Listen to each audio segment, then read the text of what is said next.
seluruh aparat harus memperbaiki diri, harus membersihkan diri, harus berani koreksi. Jangan justru aparat yang di belakang penyelewengan, aparat yang backing penyelewengan.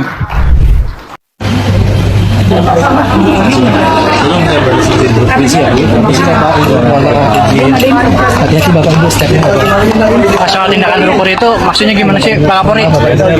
Setelah ini saya akan konsolidasi. Jenderal, satu jenderal yang soal itu nama ini jenderal, yang soal arahannya jenderal, bagaimana jenderal tanggapannya jenderal? Yang soal arahan Sudah jelas kan beritanya? sudah.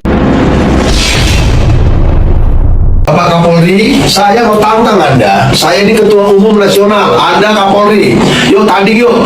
Anggotamu dengan anggota saya, jujuran mana? Atau Anda dengan saya, jujuran mana? Anda digaji negara.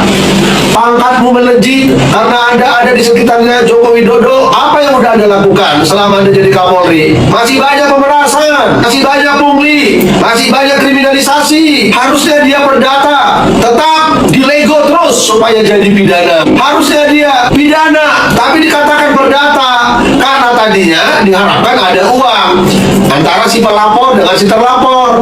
Itulah yang disebut kasus. Bagaimana kalau saya mundur? Saya juga bukannya tidak mendengar dan kemudian tidak berpikir untuk apakah saya harus mengundurkan diri ataukah saya harus bertahan. Dan ini kemudian menjadi polemik ya, dan juga menjadi satu hal yang juga itu menjadi bagian dari beban yang saya pikirkan. Oh, jadi Bapak memikirkan itu juga? Saya pikirkan juga. Jadi ketika bilang harusnya Pak Kapolri mundur, itu menjadi pertimbangan Bapak juga? Dan itu saya sampaikan juga ke teman-teman, ke para pejabat, ke anggota. Bagaimana kalau saya mundur? Namun dari mereka juga banyak yang keberatan, dan kemudian saya berpikir bahwa mundur di dalam situasi kondisi seperti ini sama saja saya meninggalkan kondisi anggota, kondisi institusi yang sedang terpuruk, yang carut marut, dan kemudian saya mundur, saya nggak tanggung jawab. Karena bagi saya terbebas dari itu, saya meninggalkan organisasi, saya meninggalkan anak buah saya dalam keadaan seperti itu. Tentunya yang harus saya lakukan adalah bagaimana mengembalikan mereka, mengembalikan moral mereka, bagaimana mereka bisa bekerja normal lagi. Setelah itu tentunya prerogatif presiden. Kami prajurit, kita tegak lurus terhadap apa yang menjadi perintah presiden. Mengapa ketika semacam pertanggungjawaban moral Pak Kapolri, ketika memang ada hari-hari di mana di situasi di mana keamanan dianggap yang menjadi tanggung jawab Polri itu kemudian dia terasa lumpuh, mengapa pilihan mundur tidak menjadi bagian dari tanggung jawab moral Bapak? Ya, karena memang kondisi itu bukan membuat menjadi semakin baik, justru sebaliknya. Mereka butuh figur yang berani mengambil posisi tanggung jawab. Dan saat itu kita sudah dalam diskusi yang sebaiknya bagaimana. Dan saya juga sudah sampaikan bahwa saya siap mengambil resiko apapun dan saya siap dicopot. Dan itu saya sampaikan kepada para pejabat utama saat itu, sebelum kemudian saya mengambil langkah dan perintah untuk anggota berani mengambil langkah tegas. Jadi itu yang penting buat anggota pada saat itu, karena saya mundur tidak menyelesaikan masalah, justru mungkin akan semakin parah. Yang paling utama adalah mengembalikan semangat anggota, mengembalikan semangat institusi untuk betul-betul bisa melaksanakan tugasnya, mengembalikan keamanan dan menjaga apa yang menjadi harapan masyarakat. Karena kita juga mendengar masyarakat banyak yang ketakutan, ada yang kondisinya kemudian sangat khawatir akan terjadi peristiwa-peristiwa yang mereka tidak inginkan, dan saat itu yang dibutuhkan adalah kehadiran Polri yang bisa hadir memberikan rasa aman bagi masyarakat, dan itu bisa dilakukan kalau Polri mampu kembali bangkit dan melaksanakan tugasnya dengan baik pada saat dia menciptakan stabilitas Kamtibmas. Ya. Apalagi yang mau disampaikan? Baik Yang Mulia, Ya. menurut para pemohon, Polri yang saat ini dipimpin oleh Kapolri Listio Sigit Prabowo benar-benar tidak mencerminkan tugas dan fungsi Polri sebagai pelindung, pengayom, dan pelayanan masyarakat. Hal ini dibuktikan dengan beragam peristiwa yang justru sangat melukai rasa keadilan masyarakat, termaksud di dalamnya para pemohon. Beberapa ragam peristiwa hal mana dimaksud oleh para pemohon tersebut diantaranya kasus penembakan seorang siswa SMK Negeri 4 Semarang, Jawa Tengah, tewas akibat ditembak polisi, hingga pada dugaan intimidasi lagu bayar Ben Sukatani yang diduga dilakukan oleh 4 anggota kepolisian dari Polda Jawa Tengah, dan berbagai kasus kekerasan lainnya. Berdasarkan ragam peristiwa sebagaimana diuraikan oleh para pemohon tersebut, menjadi bukti nyata bahwa institusi Polri saat ini benar-benar tidak mencerminkan tugas dan fungsi Polri sebagai pelindung, pengayom, dan pelayanan masyarakat. Peristiwa tersebut tidak lepas dari tanggung jawab Kapolri sebagai pimpinan institusi Polri, yang padahal Kapolri menduduki jabatan yang sangat strategis yang memiliki implikasi besar terhadap pencapaian tujuan negara, yaitu tujuan negara untuk melindungi segenap bangsa Indonesia dan seluruh tumpah darah Indonesia, dan untuk memajukan kesejahteraan umum. Oleh karena itu, persoalan nomor dalam pasal 11 ayat 2 dan penjelasan pasal 11 ayat 2 Undang-Undang nomor 2 tahun 2002 Bowo Subianto pecat Kapolri Jenderal Listio Sigit. Mengapa dan apa sebenarnya terjadi? Keputusan mengejutkan yang dinanti banyak pihak. Selamat kali pendengar sekalian. Salah satu keputusan paling ditunggu, diperdebatkan, dan bahkan didesak bertahun-tahun, akhirnya terjadi juga. Presiden Prabowo Subianto secara resmi mengumumkan pemberhentian Kapolri Jenderal Listio Sigit Prabowo dari jabatannya, mengakhiri masa kepemimpinan yang penuh kontroversi, sorotan tajam, dan tumpukan masalah yang tak kunjung selesai. Berita ini langsung menggema ke seluruh penjuru negeri. Ada yang menyambutnya dengan tepuk tangan dan lega, menganggapnya langkah paling benar demi menyelamatkan Polri dan memulihkan kepercayaan publik. Namun tak sedikit pula yang bertanya-tanya, mengapa baru sekarang? Apa alasan sesungguhnya Prabowo memecatnya? Apakah murni karena kinerja buruk? Atau ada alasan politik, keterikatan masa lalu, hingga perselisihan arah kebijakan yang dalam? Selama 15 menit ke depan, kita akan bedah tuntas apa latar belakang hubungan Prabowo dan Listio Sigit, apa saja kegagalan besar yang menjadi catatan hitam, mengapa desakan pemecatan makin keras dari masyarakat, aktivis, hingga mantan purnawirawan, dan benarkah alasan utamanya karena Listio dianggap masih setia pada masa lalu, bukan pada arah pemerintahan Prabowo?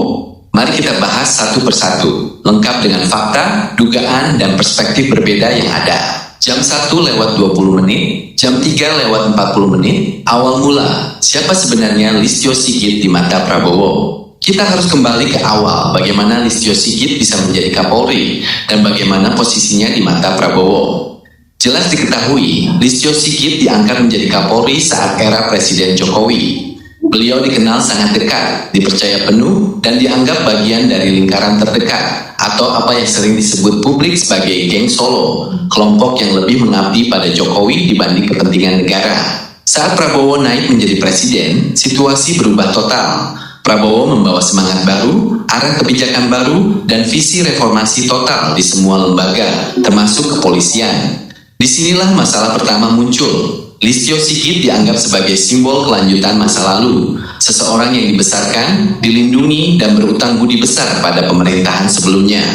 Bagi Prabowo, memiliki pimpinan Polri yang jiwanya masih terikat pada Jokowi adalah resiko besar. Bagaimana mungkin mengandalkan keamanan negara dan penegakan hukum pada orang yang loyalitas utamanya masih tertuju pada pemimpin lama? Banyak pengamat menyebut ini sebagai bom waktu. Prabowo butuh pemimpin yang sejalan, yang paham cara berpikirnya, yang siap mengeksekusi kebijakan keras yang ingin ke rakyat, bukan orang yang akan menghambat atau berkompromi demi kepentingan lama. Prabowo tidak langsung bertindak tegas. Waktu, kesempatan, dan peluang. Ia ingin melihat apakah Listio bisa beradaptasi, berubah haluan, dan bekerja sepenuhnya untuk pemerintahan barunya. Sayangnya hasilnya dianggap jauh dari harapan. Justru makin terlihat adanya jarak, ketidakcocokan, dan ketidaksepahaman yang makin melebar. Jam 3:40, jam 6:30, tumpukan masalah, alasan resmi dan kegagalan yang tak terbantahkan. Alasan utama yang secara resmi dikemukakan pemerintah dan menjadi dasar keputusan pemecatan ini adalah kinerja yang dinilai gagal, penurunan kepercayaan publik, dan kegagalan dalam menjalankan reformasi Polri yang sejati. Ada setidaknya 5 kegagalan besar yang menjadi catatan fatal. Pertama, hilangnya kendali dan disiplin. Banyak kejadian di lapangan menunjukkan rantai komando lemah, mulai dari kerusuhan berdarah di berbagai daerah, kasus kekerasan polisi ke warga sipil, hingga insiden yang memalukan seperti kendaraan Brimob yang menabrak dan menewaskan warga yang sampai disorot dunia internasional. Publik bertanya, di mana pimpinan tertingginya? Mengapa hal ini terus berulang? Ini dianggap bukti nyata Listio tidak lagi mampu mengendalikan anak buahnya. Kedua, kegagalan besar dalam kasus-kasus krusial. Di bawah kepemimpinannya terjadi tragedi Kanjuruhan yang menewaskan ratusan jiwa. Kasus pembunuhan Brigadir Yosua yang membongkar busuknya budaya kekuasaan di Polri lewat Verdi Sambo, hingga banyak kasus hukum besar yang terkesan berjalan lambat, tidak adil, atau berbau pilih kasih. Masyarakat melihat di mana tanggung jawab pimpinan. Tidak ada yang dipecat berat, tidak ada pertanggungjawaban nyata. Ketiga, Polri makin dianggap alat kekuasaan dan oligarki. Banyak laporan, termasuk dari Komnas HAM, bahwa Polri makin banyak melakukan pelanggaran HAM, bertindak represif pada demonstran, dan lebih sering membela kepentingan penguasa atau pengusaha besar daripada melindungi rakyat kecil. Citra polisi jatuh sangat dalam, bahkan tulisan ACAB tersebar luas di jalanan. Ini bencana bagi nama baik negara. Keempat, menghambat reformasi. Justru saat harus berubah, Listio Sigit dianggap membuat aturan baru yang malah memperburuk keadaan, seperti aturan yang dianggap mencaplok wewenang sipil, bertentangan dengan putusan Mahkamah Konstitusi, dan justru menimbulkan kegaduhan.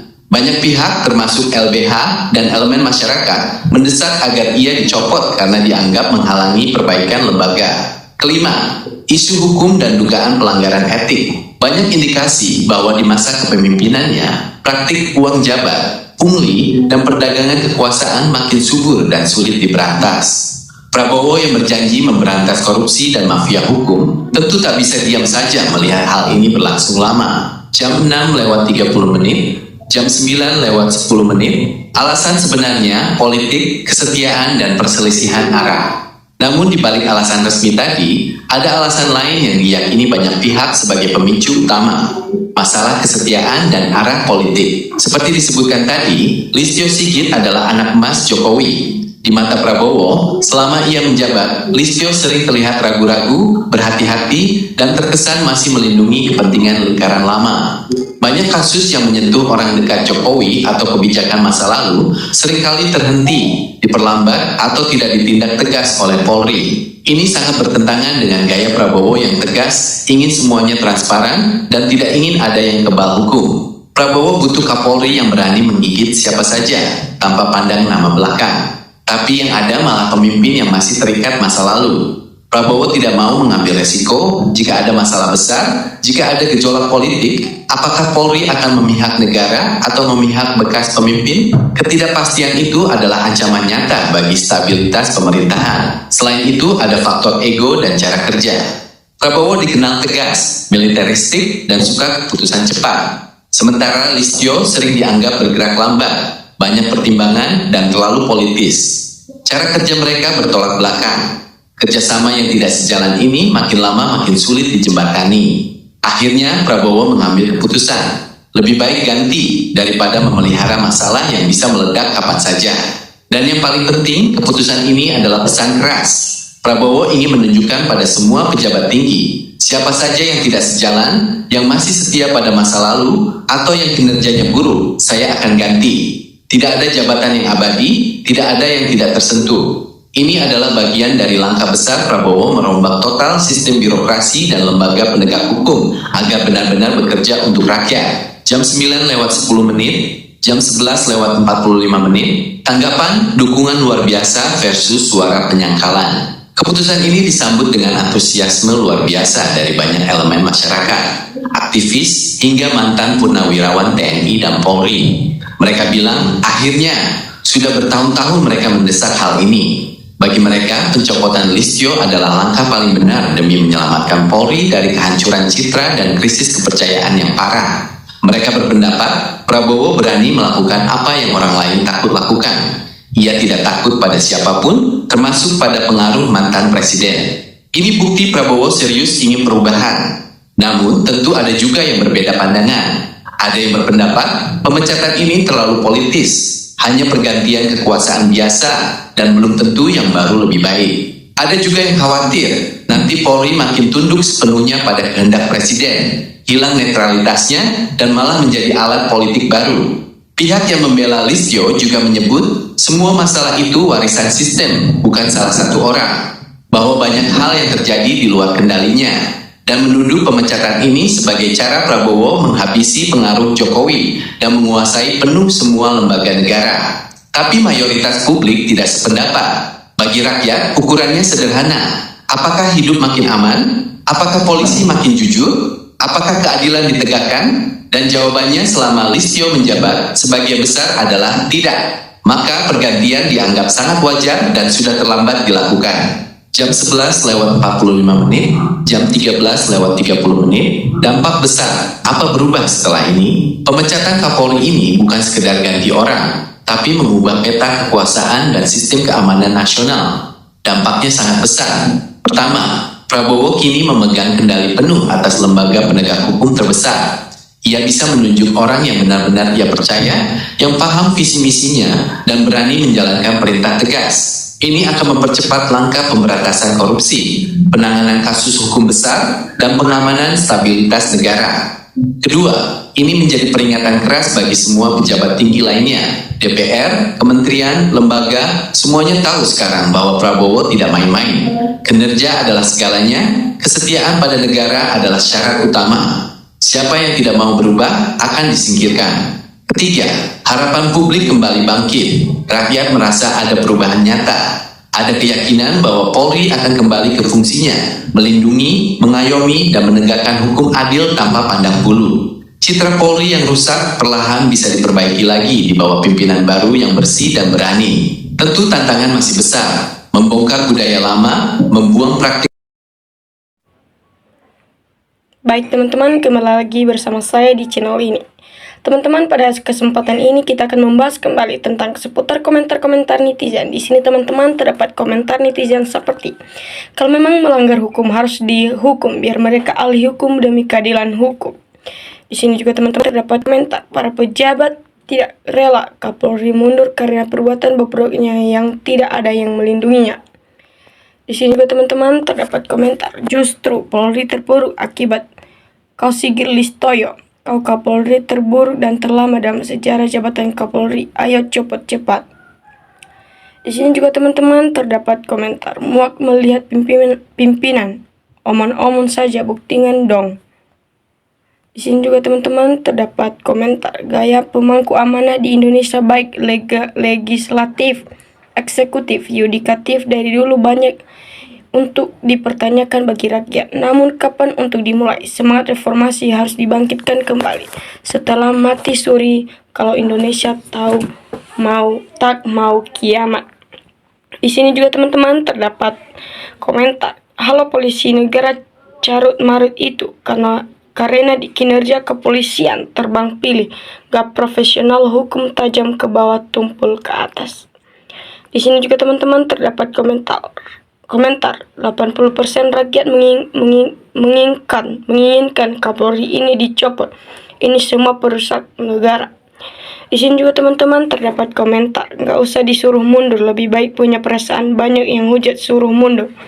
Di sini juga teman-teman terdapat komentar, mayoritas 85% rakyat terhadap BP mundur. Di sini juga teman-teman terdapat komentar, mundur saja Pak kalau tidak mampu menjaga keamanan negara. Di sini juga teman-teman terdapat komentar Kapolri harus dipecat karena membela kejahatan, apalagi ijazah palsu miskinkan Kapolri baru di Nusa Kambangan lalu dieksekusi mati karena sudah kelewatan kejahatan. Di mana-mana karena bisnis harus membayar pajak untuk pribadi sama Jokowi sangat memalukan. Di sini juga teman-teman terdapat komentar mundur tanggal mundur aja kok repot-repot sih Kapolri ini. Di sini juga teman-teman terdapat komentar Kapolri mundur Indonesia akan baik-baik saja. Justru kalau Kapolri yang sekarang tidak mundur, hukum selalu dikendalikan dengan kepemimpinannya akan hancur hukum ini. Di sini juga teman-teman terdapat komentar yang bikin situasi terpuruk kaulah komplotan Kapolri Sigit. Mundur saja, sudah terlalu banyak kebohongan polisi yang kau bunuh polisi. Di sini juga teman-teman terdapat juga komentar polisi ini sudah muda. Ini mudah-mudahan cepat kena azab 7 turunan karena udah banyak makan uang haram. Mudah-mudahan Tuhan mendengarkan keluhan rakyat yang telah kiamat pejabat pemerintah. Di sini juga teman-teman terdapat komentar yang jelas Kapolri dan seluruh bawahannya adalah preman berseragam aparat yang paling jahat. Di Pilpres 2024 jelas-jelas percok diperalat untuk mengintimidasi rakyat Jateng agar memilih pasangan capres-cawapres nomor 2. Di sini juga teman-teman terdapat komentar kalau Kapolri Sigit dicopot, segera tunjukkan Kapolri yang baru. Pak Prabowo jangan cuma omong-omong Pak Prabowo. Di sini juga teman-teman terdapat komentar junjung tinggi keadilan demi menggapai kebenaran karena pahlawan yang paling dapat tuh kita ada hukum. Di sini juga teman-teman terdapat komentar keselamatan Jokowi ada di Kepolisian Listio Sigit, dibayar triliunan lahan sawit sama penjahitan jutaan hektar. Seorang Sigit itu jahat harus dimiskinkan baru dihukum gantung karena kelewatan sudah tamat rakyat menjadi dengan Kapolri jahat yang benar-benar dipenjara, yang salah dilindungi negara ikut malu dipimpin oleh semua mafia. Di sini juga teman-teman terdapat komentar yang bikin masalah ia bapak sendiri. Buktinya ngurusin ijazah Jokowi saja sudah tahunan belum beres, malah orang yang tidak bersalah dihukum. Seperti Bapak Bambang Tri dan Ustadz Gus Nur, belum masalahnya yang lainnya.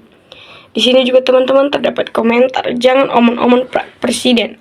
Apa Anda sudah melihat Polri sampai saat ini tidak bisa mengatasi soal ijazah palsu dan Anda ciptakan ribuan koruptor. Di sini juga teman-teman terdapat komentar koreksi diri sebelum mengoreksi diri orang lain, omong-omong. Kegagalan reformasi moral para pejabat kita udah di DP luntur. Di sini juga teman-teman terdapat komentar di negara lain di penjara dulu baru jadi presiden karena tahanan politik. Di negara Indonesia jadi presiden dulu baru dipenjara karena telah merusak negara. Di sini juga teman-teman terdapat komentar lebih baik mundur Pak daripada dicopot supaya ijazah Jokowi cepat selesai. Di sini juga teman-teman terdapat komentar cepat Kapolri Listio Sigit tidak bisa menjalankan sesuai dengan tugas Kapolrinya. Di sini juga teman-teman terdapat komentar Pak Prabowo lengserkan saja biar membantu Bapak tidak menjalankan tugas dengan baik. Kalau perlu penjarakan bila ada kesalahan dampak kepemimpinan yang terdampak negatif pada rakyatnya. Sudahlah Kapolri mundur saja. Toh kau bertahan nggak akan ada perubahan. Rakyat sudah nggak percaya, kasihan juniormu yang juga ingin jadi Kapolri. Sampai di sini teman-teman, sampai jumpa di kolom komentar selanjutnya.